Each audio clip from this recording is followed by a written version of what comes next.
Kari Gerwin, the Director of Water Quality Planning at TMACOG, and I'm joined today by two other TMACOG Water Quality Planning staff, Barbie Culta and Matt Kennedy.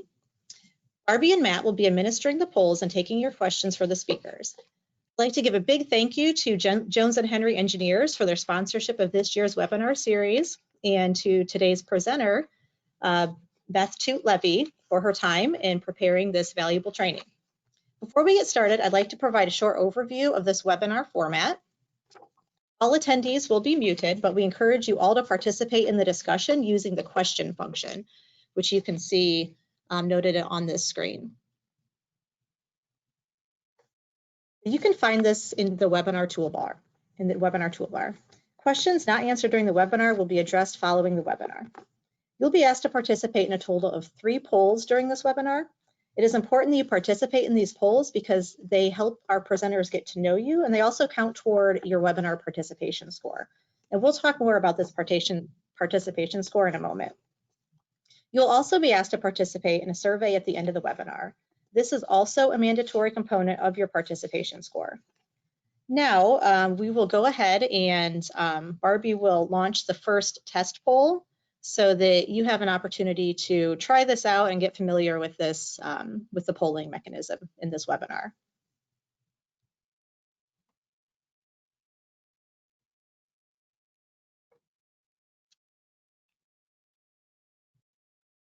So you will see these polls 3 times throughout our presentation today. It'll be very important that you participate in each of these so that you can get full credit for this course. And if everyone could also respond to those as quickly as possible, it'll help to move the presentation forward quickly.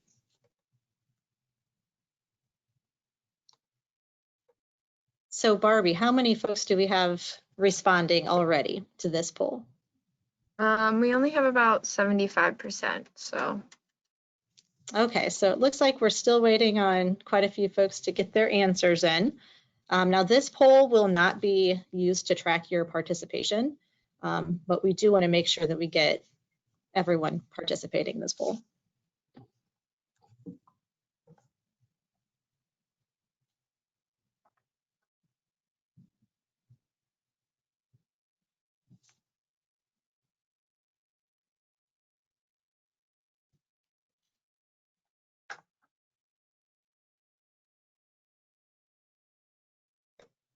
Okay, thank you everyone for participating. Barbie, would you like to go over those results real quick?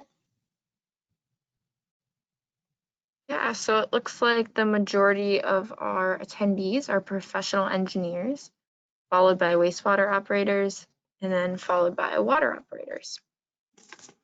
All right, thank you. So I hope that gives you all an idea of the amount of time that we'll need for the polls and the logistics of getting through those on your end.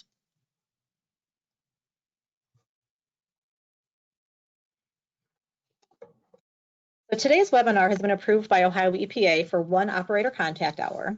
To provide operator contact hours, Ohio EPA requires us to monitor attendance and participation. In order to receive contact hours, you must have the webinar as your active screen for at least 90% of the time during this training event. This means that you cannot use other apps or windows during the webinar. As I already mentioned, you must participate in the GoToWebinar polls. However, your answers will not be graded and the accuracy will not count towards your participation score. So even if you don't know the answer to one of the questions, just please go ahead and participate in the poll. Now, immediately following the webinar and before you log out, you'll be asked to take a mandatory survey. This survey also counts toward your participation score. If this survey fails to launch at the end of the webinar, just send us an email, let us know, and we will send you a separate survey so that you can still get credit for that component of the participation. I'll also point out that any technology issues that you might have, such as loss of Wi-Fi or your web browser logging you out, will not change these requirements for participation. So it'll be very important that if you do have a connection issue, that you get logged back in as soon as possible so that you can get full credit for participating in the webinar. So with those announcements out of the way, I'd like to show our agenda for the day. We've Got a great presentation today by Elizabeth Toot-Levy with Geosyntec. She'll be talking about how to get prepared for your permit renewal. Again, please make sure that you stick around after her presentation. We will discuss the instructions for submitting a request for your contact hours, and then we'll also have a mandatory survey that you will have to take. So we will bring up Elizabeth's presentation real quickly here.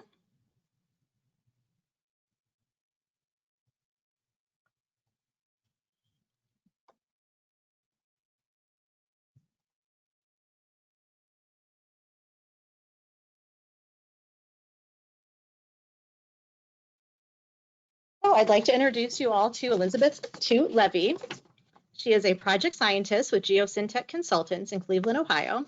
Beth is currently the chair of the Ohio Water Environment Association's Government and Regulatory Affairs Committee and has more than 19 years of experience in environmental science and regulatory compliance. Her practice focuses on Clean Water Act compliance, national pollutant discharge elimination systems, permitting for wastewater and stormwater, water quality standards and regulations, water quality and environmental monitoring, risk communication, watershed planning, industrial and municipal pretreatment, and many other aspects related to local, state, and federal compliance with environmental rules and regulations. Beth is a certified Ohio EPA Class 3 wastewater treatment plant operator. She holds an MA in environmental studies from Cleveland State University College of Urban Affairs and a BS in Water Resources Biology and Environmental Science from Heidelberg. So Beth, I'm really excited for your presentation today, and I'm going to hand it over to you. Great, thanks, Kari. So I think without further ado, we're going to go ahead and get started.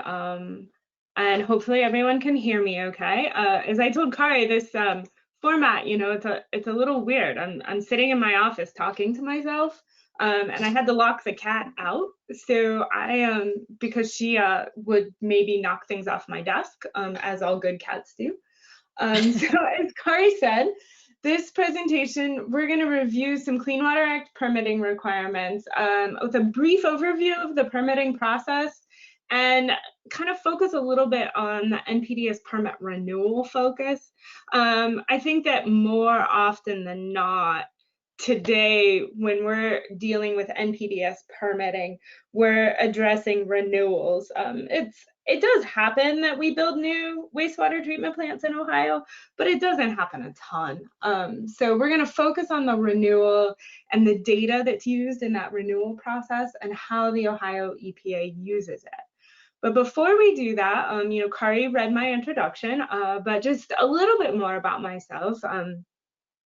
As Kari said, my undergrad degree is from Heidelberg. And I think most of you are from Northwest Ohio, so you probably know that Heidelberg is over there in Tiffin. When I was a student there, I actually went to Heidelberg not knowing that it housed the National Center for Water Quality Research. I went there as a science and education major.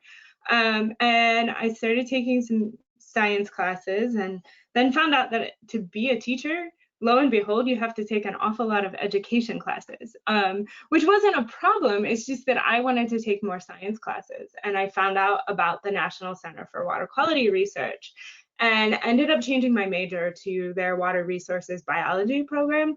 And I'm, you know, at that point, I'm really glad that I did. But also when I was a student at Heidelberg, anything that had to do with law and policy or regulations, I avoided those classes. I mean, I had to take environmental law, but I only took the one class. I didn't take the others because in my mind, at that point in time, at that naive point in time, I think in my life, there was no politics in science. So I didn't need to know any of that stuff.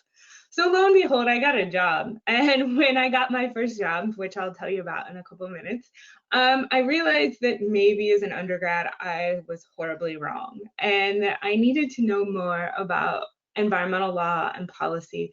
And so I went back to school and I did go to the College of Urban Affairs at Cleveland State, where I studied where I did their environmental studies program, but it's actually a Master of the Arts. And so my focus was all in environmental law, environmental policy, and risk communication. So I had to go back and get my master's degree to make up for the things that I didn't want to deal with as an undergrad. And so in doing that, let's see if I can get my slide to advance. There we go. I am now with hold on, I think I skipped a slide. Okay. So after graduation, I accepted a position with the Northeast Ohio Regional Sewer District, which some of you may know is the largest regional wastewater authority in the state of Ohio. I worked there for about 15 years. And so I spent time in the industrial pretreatment program, and that's where I started. So I started, inspecting some of the 500 plus industrial users at the sewer district.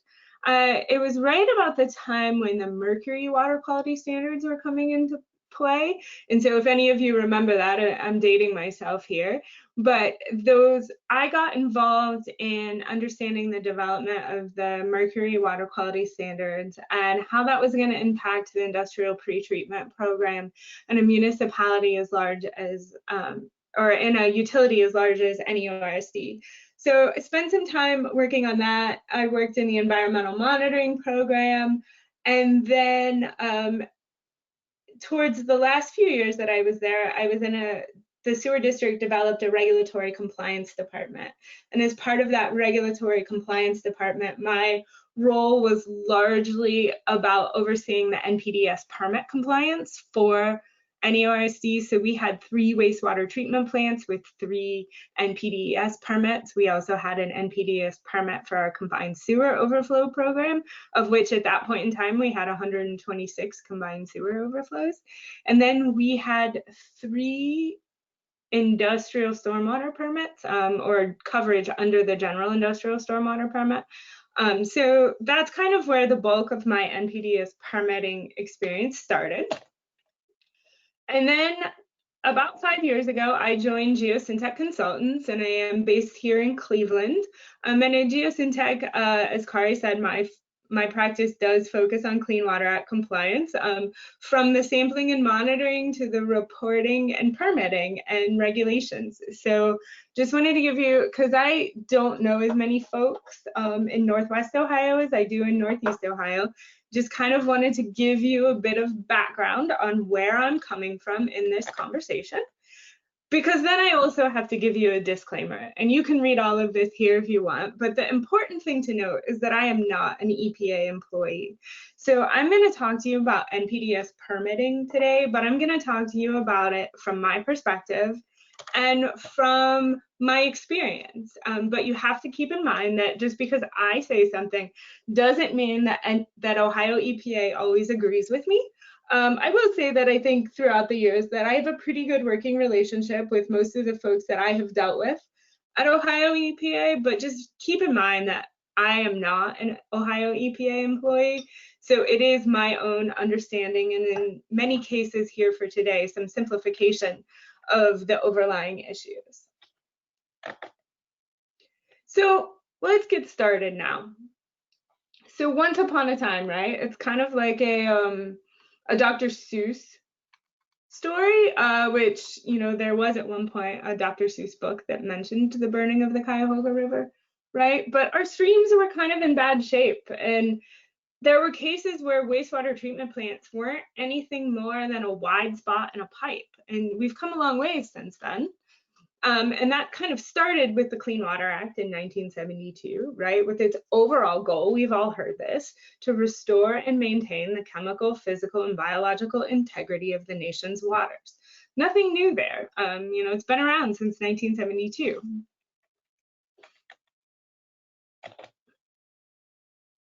There are a couple of, the Clean Water Act is kind of long.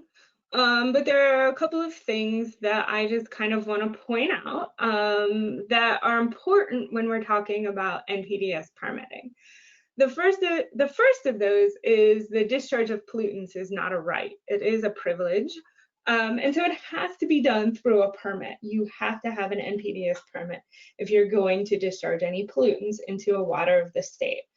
And in general, wastewater must be treated with the best available technology, and that's irregardless of the conditions of the receiving water. So even if your receiving water is contaminated, you still have to treat your discharge into that contaminated receiving stream to the best available technology. And in most cases, effluent limits are based on that best available technology. But that's only when we don't need more stringent limits to protect water quality. So NPDES permits are authorized as part of the Clean Water Act. The NPDES permit program can be administered either by the US EPA or by a state. Here in Ohio, we have the Ohio EPA, and under the Ohio Administrative Code 3745, that's where all of the NPDES permitting state requirements are. There are 4 states in the country, I think it's 4 at the moment, that don't do their own NPDES permit program, and the US EPA does it for them.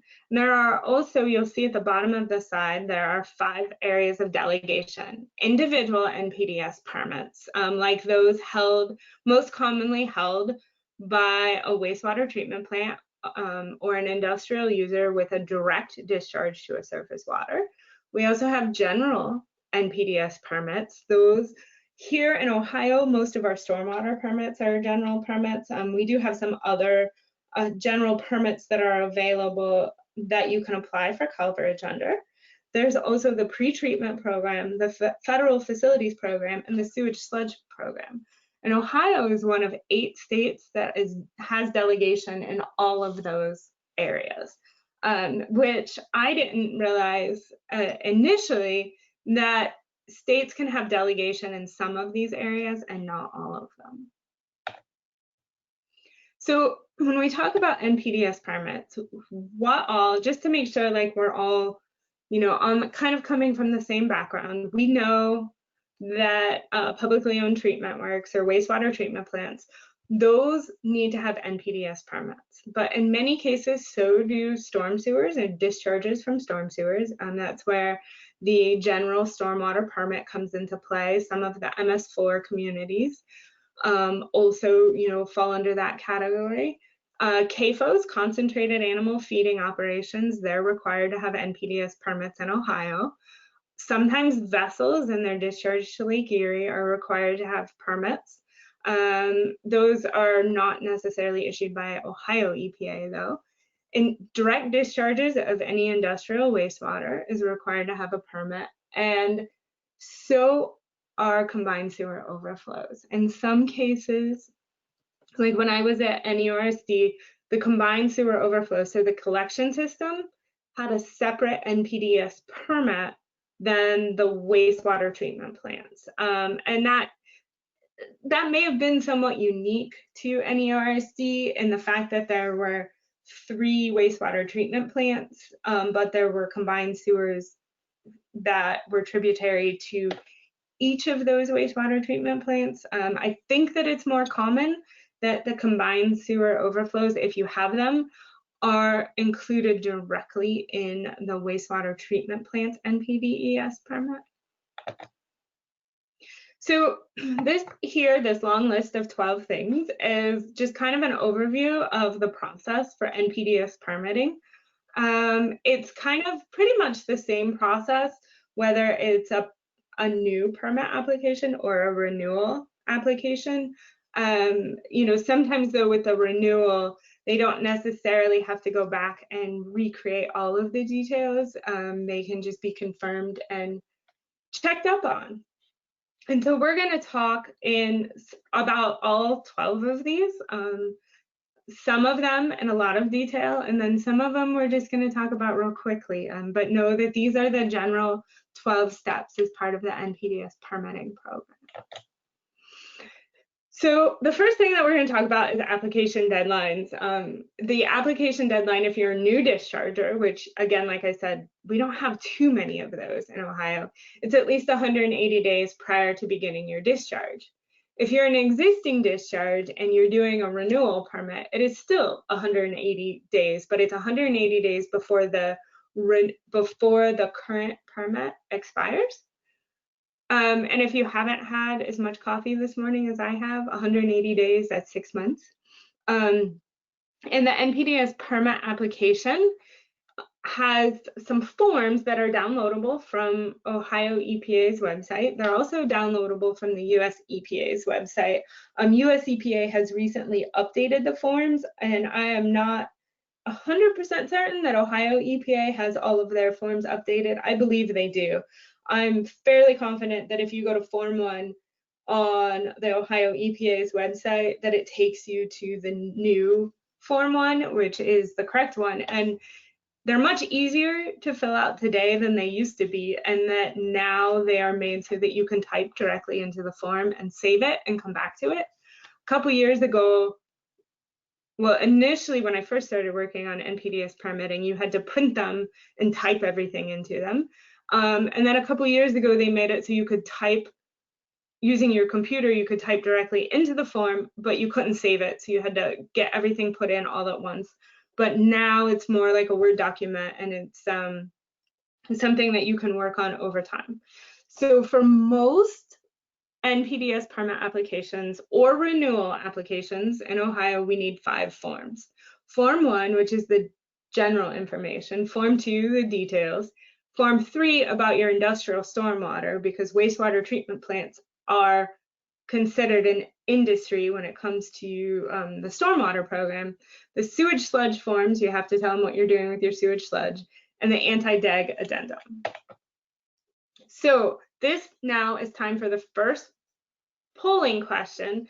And the reason that we're asking the question here now is because we're going to talk about variances in a couple of minutes. So the first polling question is your facility covered under the general mercury variance? And I know that in the poll where the initial poll, there were a lot of folks that were engineers, and so they were, I don't know if that means that you're consulting engineers or if you're, an engineer with a particular wastewater utility.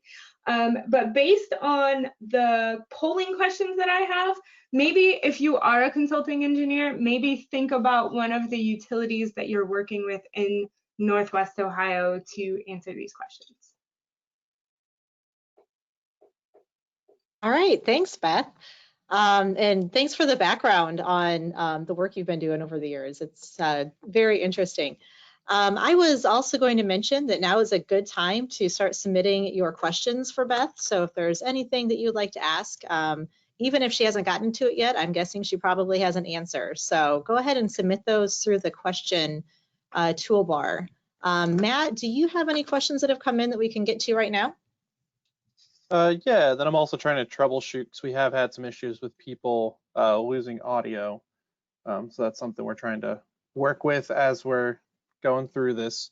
So I'll put to the question, why do we have mercury limits if no one can meet them? So as we're going to move forward here, and we're going to talk about mercury. And as I indicated earlier, working on some of the mercury regulations was my first introduction to how these permit limits and how the water quality standards are incorporated into permit limits. And the easy answer to that question is because that number was developed to protect fish-eating wildlife. We talk a lot about human health consumption, right? And we have fish consumption advisories to protect humans from the fish that they eat, but we tend to eat the fillets, and the water quality standard is based on the wildlife that tend to eat the entire fish. And so that's where that standard comes from. And so that's one of those cases where we need a more stringent water quality base effluent limit to in our NPDES permits, we need a more stringent water quality-based effluent limit to protect, you know, in this case, not aquatic life, but the fish-eating wildlife. And so we have a permit limit that not everybody can meet, but it then becomes a goal to drive the technology so that eventually we can be in a position where everybody can meet it. All right, we only have about 73% of people who have voted, so take these last couple seconds and please place your vote.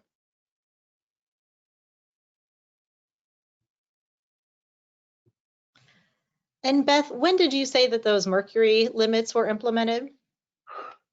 Ooh, that might have been like, I think that the water quality criteria went into place in maybe 2000 or 2001. And it took a while for it to, you know, make its way into then the state, you know, so the water quality criteria were implemented at a federal level. So then the state of Ohio had to adopt their water quality standard and update that. And then after that, then it started getting worked into the NPDES permits.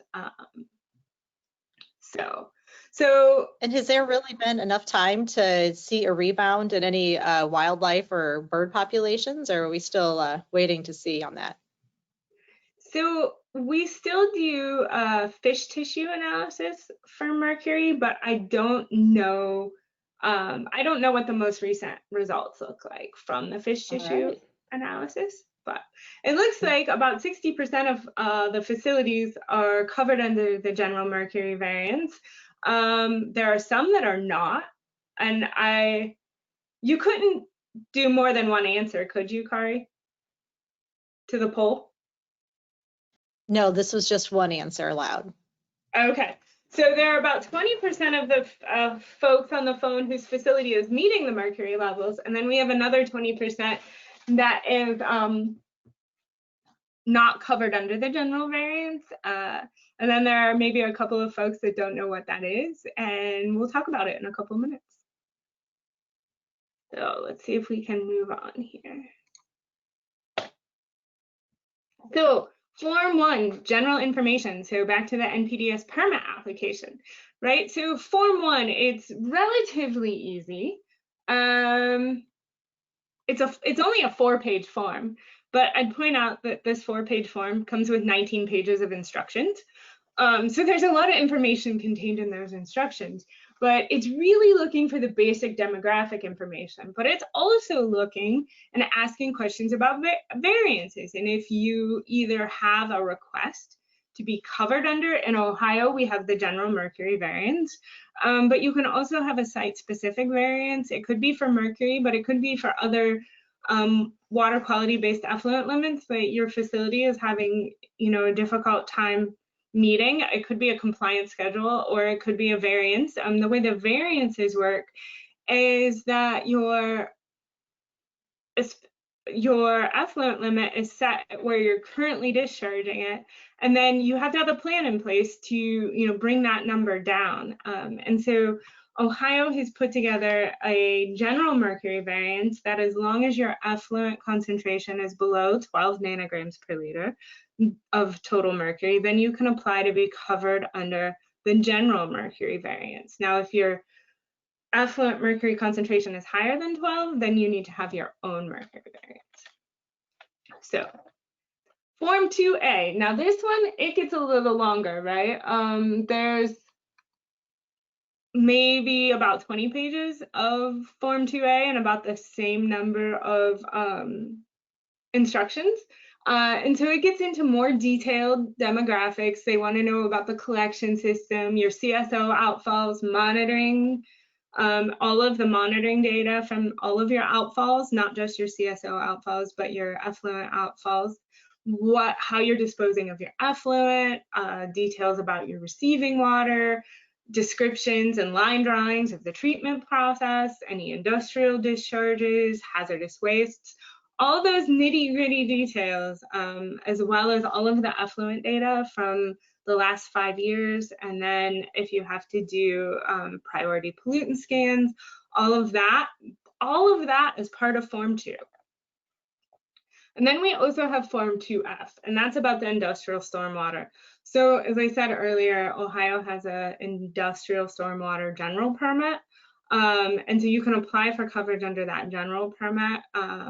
Treatment works are a separate subsector. So there are some specific requirements in there for wastewater treatment plants that are greater than 1 million gallons per day, or if you're less than 1 million gallons per day, but you have an industrial pretreatment program, that wraps you into the general permit. And some wastewater treatment plants have these industrial stormwater requirements included in their plant NPDES permit, and other facilities apply for coverage separately under the general permit. It can go either way. I think Ohio EPA's preference is to get it all included in your NPDES permit, but I do know that there are some that are continuing to keep their industrial stormwater permits separate. The Form 2S is your sewage sludge form. You have to tell the Ohio EPA what you're doing with your sewage sludge. You have to monitor it. You have to explain the treatment that's provided and where it's ending up at the end of the day. And then every time you do a permit renewal or a permit application, you have to do an anti-degradation addendum, which is typically used when you're increasing the level of pollutants discharged.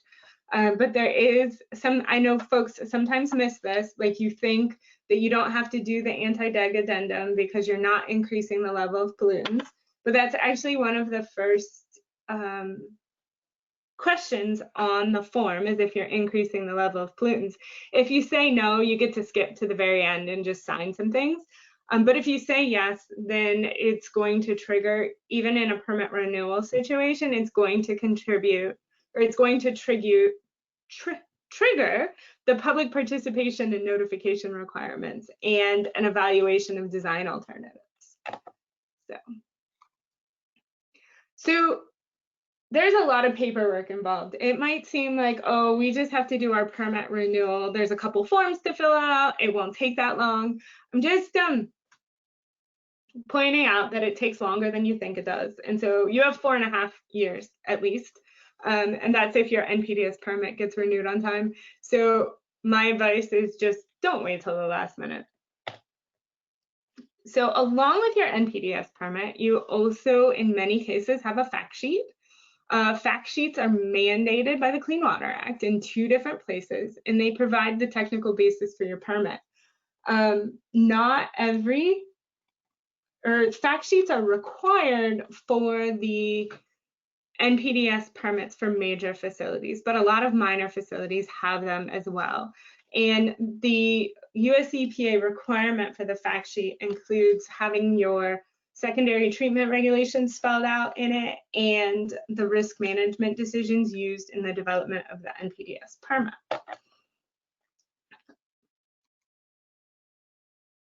Okay.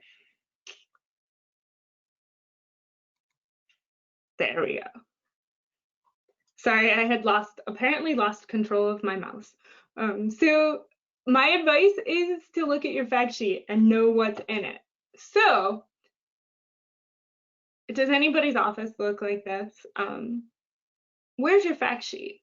That's a lot of times we're focused on what's in the NPDES permit, but maybe not so focused on what's in the fact sheet. So that means it's time for another polling question. Do you know where your fact sheet is?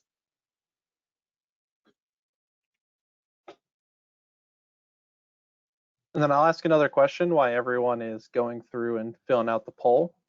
So in relation to these permit applications, what happens if I submit my NPDES permit application, but don't get a new permit before the old permit expires? So as long as you meet that deadline, remember that 180-day deadline or 6 months prior to your permit expiring, if Ohio EPA hasn't reissued you an NPDES permit by the time your permit expires, you can continue operating under your existing permit. It's generally considered an administrative continuance of your general permit. Ohio EPA has a bit of a backlog when it comes to permit renewals. It's a lot better now than it used to be. A couple years ago, they spent some time really focusing on getting some of those languishing NPDES permit renewals off of the books. And so they got a number of permit renewals taken care of. And so things are more caught up now than they used to be. But sometimes it's a staffing issue or a timing issue. I know that sometimes they're working to get all of the discharges into a specific segment of a water body on the same time cycle. And so sometimes they may wait a little bit to finalize a renewal to bring folks into the same time schedule. Or maybe if you have some specific issue at your facility that they're trying to work out, they may wait a little bit to allow everyone to get that issue worked out before they issue a new permit. But as long as you meet your requirement of submitting your NPDES application in time, then you're okay.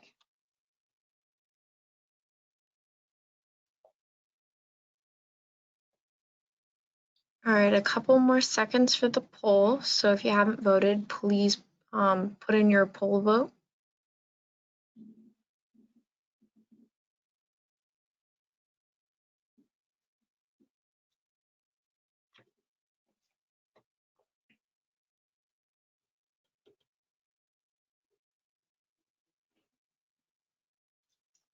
So we're pretty even here with those that know where their fact sheet is and those that don't. And then there are a few whose facility doesn't have a fact sheet. So we will talk about all three of those situations in a minute.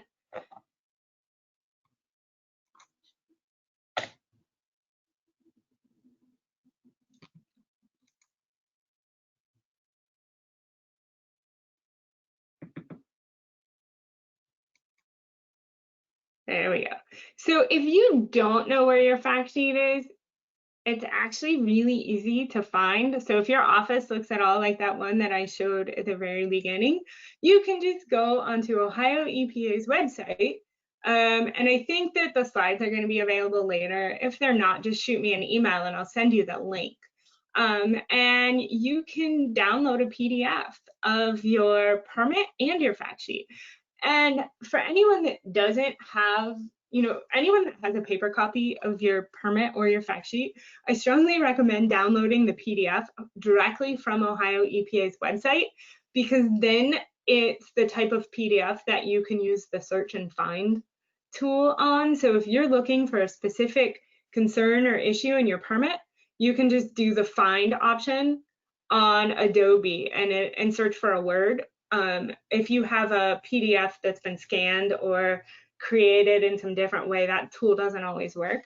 But if you download the ones from EPA, it does work. So you'll see here that the major facilities have fact sheets and that the minor facilities don't. My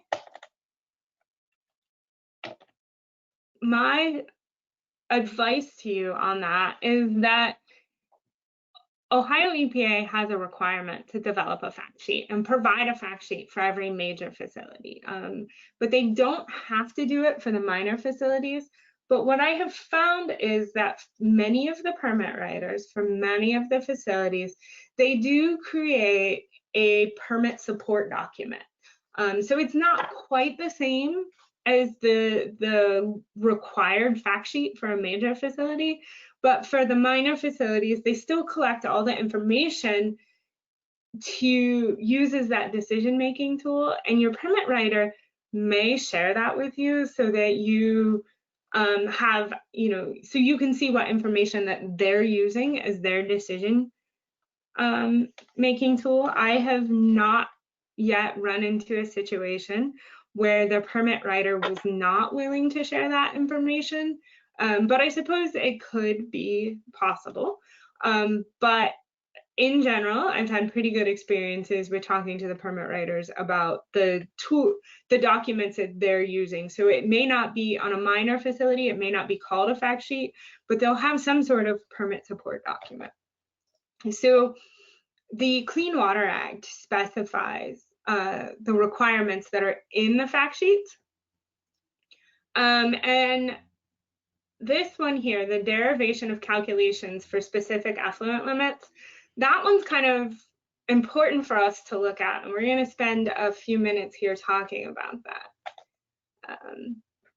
So in general, what's in your fact sheet? Your location of your discharge, your facility description, description of that discharge, the assessment of the receiving waters, the development of your effluent limits, and reasonable potential and other requirements. And we're going to hit on a couple of those. I'm starting to worry a little bit here about running out of time, so I'm going to move through a few things rather quickly. So the first thing in your fact sheet is, and it's also in your permit, is the location of your discharge. How many of you have checked the GPS coordinates that are in your NPDES permit to make sure that they are actually where your outfall pipe is? If you haven't, you might want to, just to make sure that it's in the right location, because that plays a role in your receiving water use designation, which all of that plays into what water quality standards are applicable to your effluent, and also if there are any TMDLs. And I know, given that most of you are in Northwest Ohio, you may be part of the Maumee River drainage basin, and there are some TMDLs there, and there are some TMDLs coming there. So knowing where your discharge is and making sure that that location is accurate is rather important. Also, your fact sheet will contain your facility description.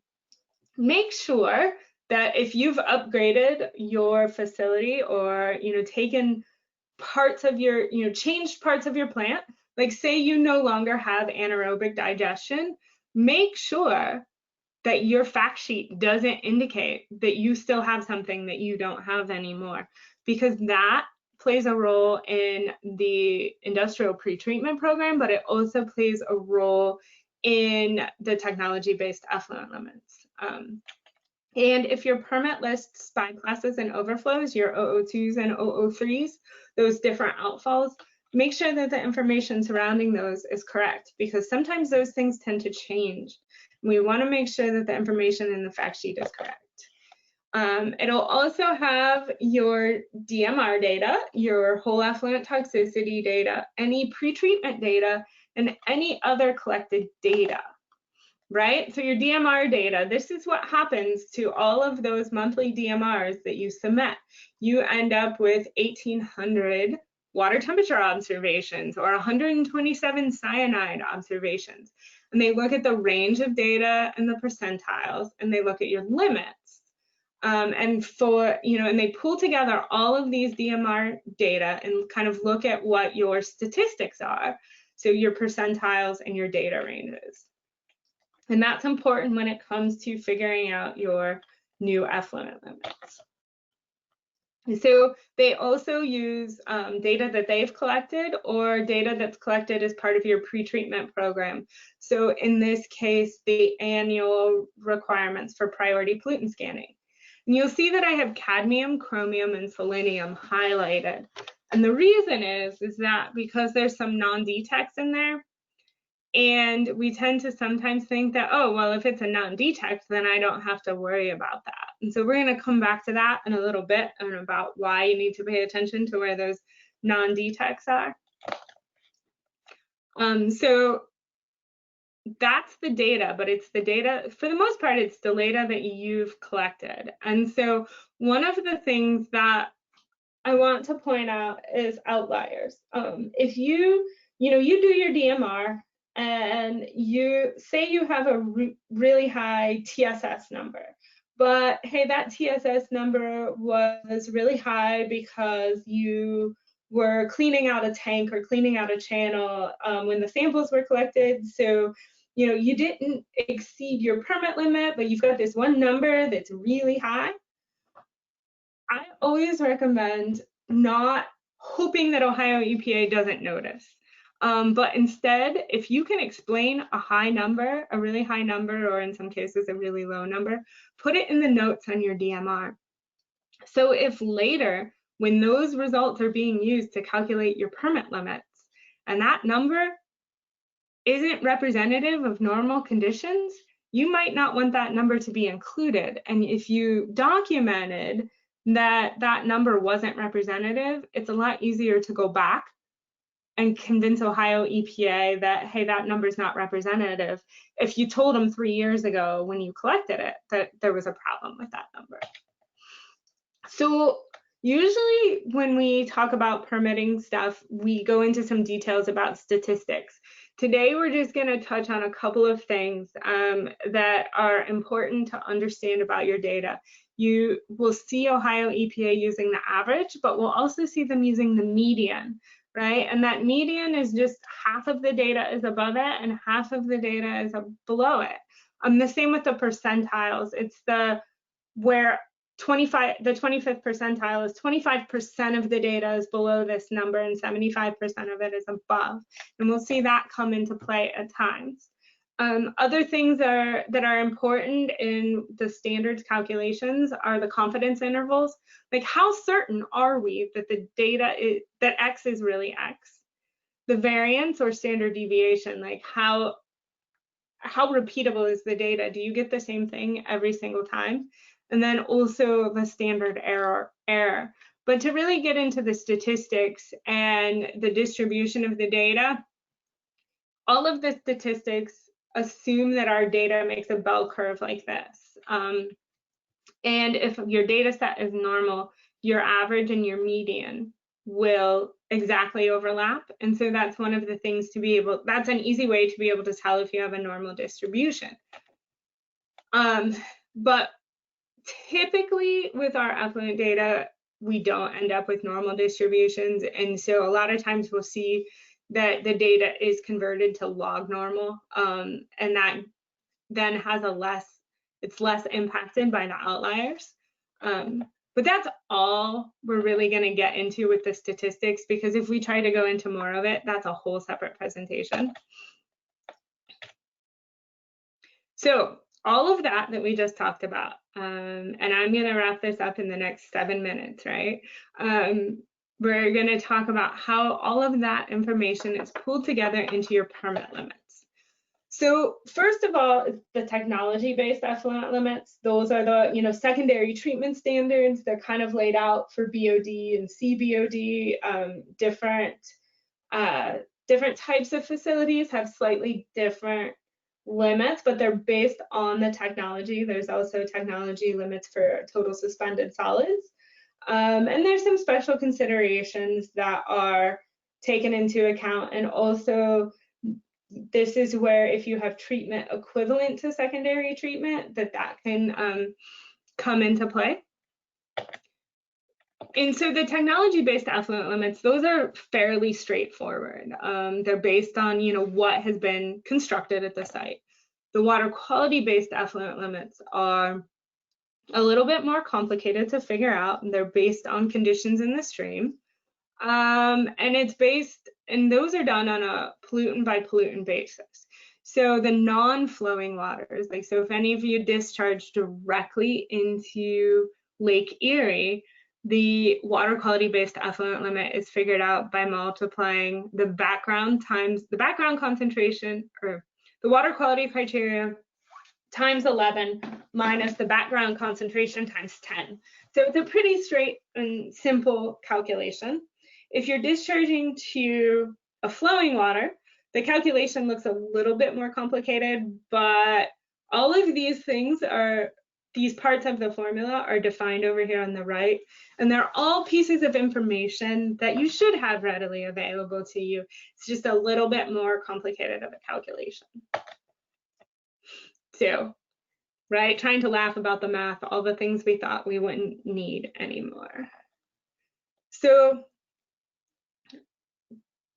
one of the things, and you'll see it in your fact sheet, but even if you don't have a fact sheet, Ohio EPA will figure out what your predicted effluent quality is.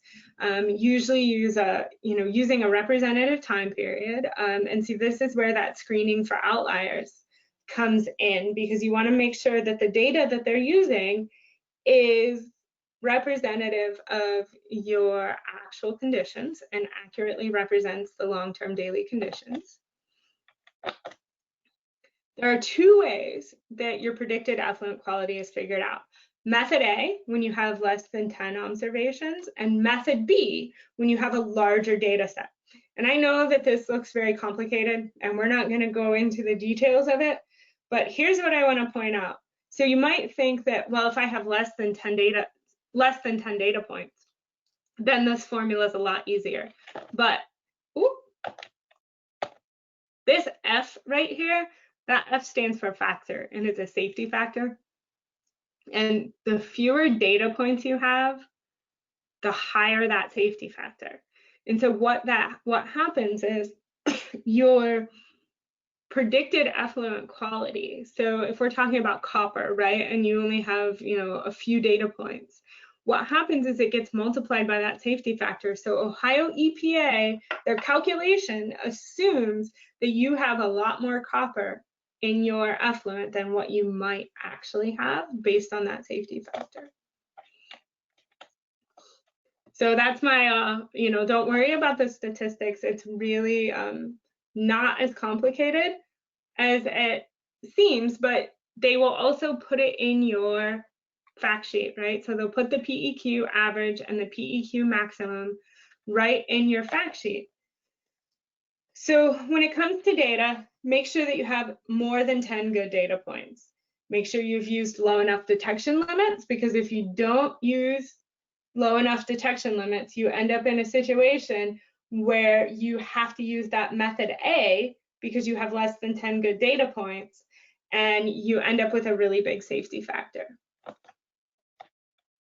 So after your predicted effluent quality is determined, then they figure out if your effluent can meet or exceed the preliminary effluent limits, right? And so that is done by figuring out your average. It's done for the averages and the maximums. So they take your predicted effluent quality and they divide it by your preliminary effluent limit for both the average and the maximum. And you get a percentage that in your fact sheet, you will have groupings. And so if there's no criteria, you don't have a limit. If your percentage is less than 25, or between 25 and 50, there's no limit recommended, but monitoring is optional.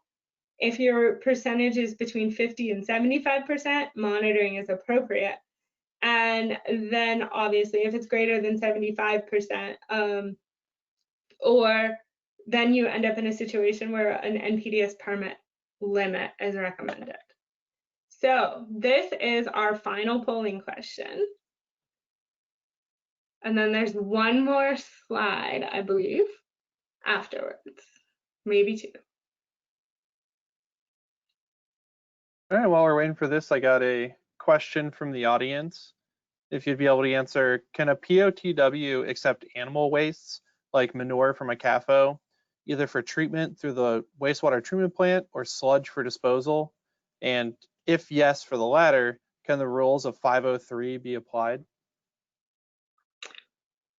There's a lot of things going on there, right? So some of it depends on so I think my answer is going to be it depends, and you will probably have to talk to the Ohio EPA specifically about it. So some POTWs are allowed to accept hauled or trucked waste. Some are not. So that would play a role.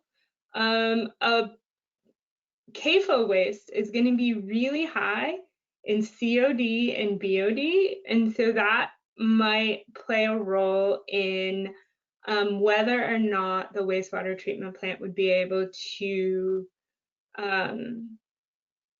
treat and handle that waste. It may be a situation where it could potentially overload a municipal wastewater treatment plant, so it would have to be looked at on a site-specific basis. And then as far as the 503 regs come into play, the 503 regs are what regulate the sewage sludge, right? And so if the wastewater treatment plant was able to accept the CAFO waste, whatever 503 regs apply to that wastewater treatment plant, I would anticipate would also apply to that sewage sludge, because it would be combined with the sewage sludge from the wastewater treatment plant. But it seems like it would be something that would have to be looked at on a case-by-case basis. All right, a few more seconds on the polling question and then we'll close it.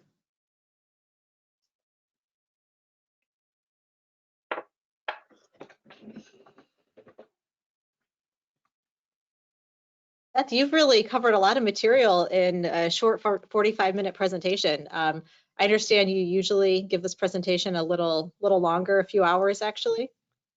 It's part of a program. I don't know if folks in Northwest Ohio would be familiar with Donna Niss. Donna Niss was she retired last year, but she was the pretreatment coordinator for the Northeast section Northeast section of Ohio EPA. And her and I had, she called it sometimes a permitting roadshow, or we would call it what to expect when you're expecting. And we went through and did some presentations through OTCO in various places where we helped people understand the math and the statistics and what all went into the permitting, but it was a 4-hour workshop. And so I'm just trying to condense the high points of that into 45 minutes. So well, this has been great. We'd love to perhaps bring a roadshow like that, even if it's virtually, to TMACOG. So maybe we'll catch up after to see how we can do something like that. And to the audience, if you have ideas for what you'd like to hear more on, just let us know through the chat box or shoot us an email. And I will let you get back to the poll. All right.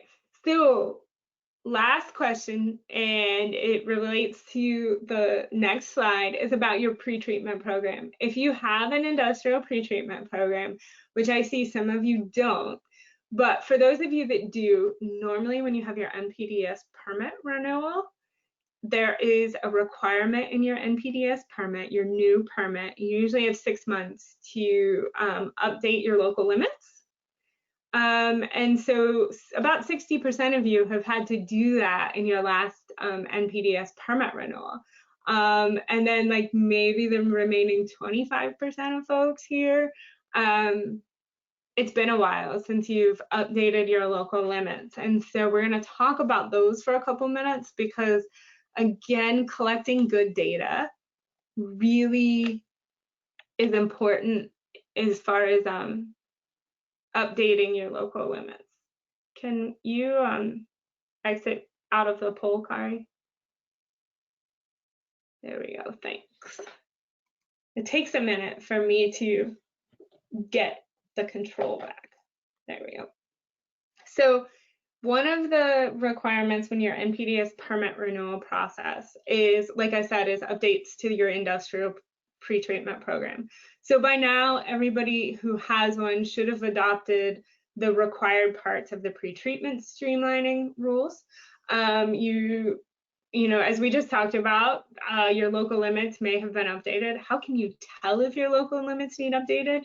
Well, sometimes Ohio EPA will make it really easy for you, and they'll tell you, you need to update your local limits and you need to add local limits for, you know, these components. Also, if the water quality standards have changed, or if any of your effluent limits have changed, those are both usually a good sign that you need to update your local limits. And so to do those, you need to be able to calculate your plant removal efficiency. Ohio does a really good job of, if you have a local limit for something, that you have to sample your wastewater treatment plant effluent for that, and also the influent. I'm doing some work in a couple other states where they require everybody to sample the effluent for those parameters, but they don't do it for the influent. So then folks are having a hard time because they don't have the data to calculate removal efficiency. You also need to understand your sanitary sewer class averages. So if you have sampling locations identified in your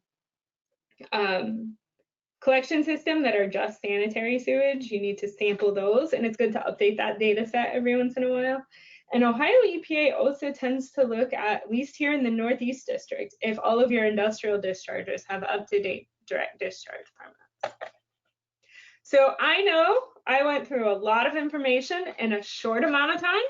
So I've provided you with my email address and my cell phone number in case there's anything that we don't get to, because we only have a few minutes left for questions, that you want to follow up on. And then I see that Kari also added what you're probably all here for, that Ohio EPA course number. And with that, Matt, are there any other questions? We got through all the questions from the attendees. I just wanted to check in with Kari. Do we have time for more questions, or is it moving on for people to be able to complete the survey? Yeah, we have time for one question. All right. So we were talking about that removal efficiency. What if we are trying to determine removal efficiency and get a negative number? So sometimes that happens, right? So one of the requirements in NPDES permits for sampling influent and effluent is usually that you need to sample your influent 1 detention time before you sample your effluent. And that's the reason that that's in there, is trying to make that influent and effluent data match up. Sometimes it comes out that that removal efficiency number is not necessarily the greatest number. And so you might want to pay attention to that during the course of your permit so that you can decide if you want to collect additional data to try to improve the statistics surrounding your removal efficiency. And then there are some US EPA guidelines for numbers that can, default values that can be used for your removal efficiency if you don't have good data, and so you can always fall back on those. But Ohio EPA's preference is generally for you to use site-specific data. So keeping an eye throughout the course of your permit on what your removal efficiencies are can help you understand if you're getting good data there.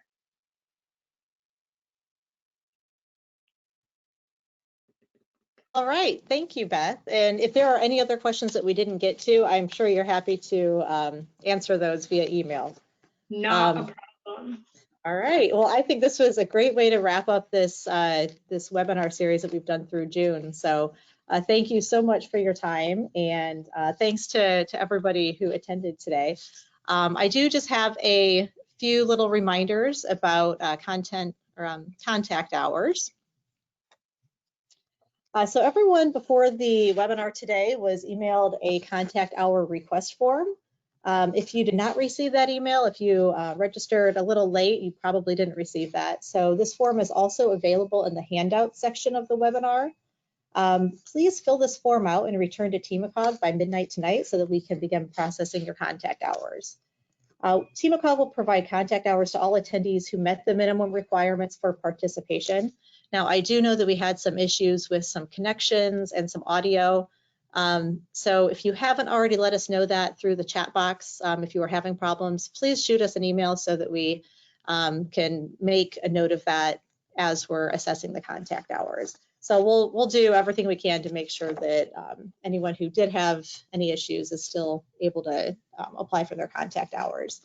On that note, I'll also mention that we are recording this webinar, and it will be available eventually on the TEMACOG webpage. So if there is any content that you missed because of any sort of connection or audio issues, you'll still have access to the recording. So back to the contact hours. We will notify you of your contact hours via email, and we'll provide you with a certificate of attendance within the next week or so.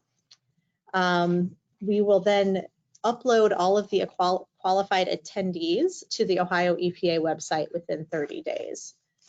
Finally, I'd like to remind you that there is a mandatory survey following this webinar. So please, after we sign off, make sure that you take that survey. Let us know if it did not pop up for you, if you weren't prompted for the survey, and we will email you a survey that you can take separately. So yeah, please let us know how we did today. Let us know if there are other topics you would like us to cover regarding water or wastewater, and we'll see what we can do to host more of these types of events. So with that, I think we've covered everything. And Beth, thanks again for the fantastic presentation. And I'd also like to send thanks again to Jones and Henry Engineers for the sponsorship of this event. And with that, we will be signing off. Thanks, everyone.